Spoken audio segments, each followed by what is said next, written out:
Hello friend, आपने तो crispy potato बहुत बार खाए होंगे, पर क्या आपने मसालेदार क्रिस्पी पोटैटो खाए हैं? अगर नहीं तो ज़रूर बनाएं अपने घर पर और इन्जॉय करें।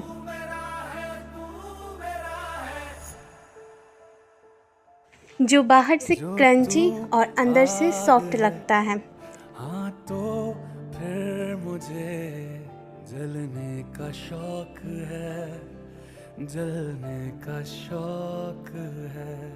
मरने से कहीं ज्यादा हाँ तुझे खोने का खौफ है, खोने का खौफ है।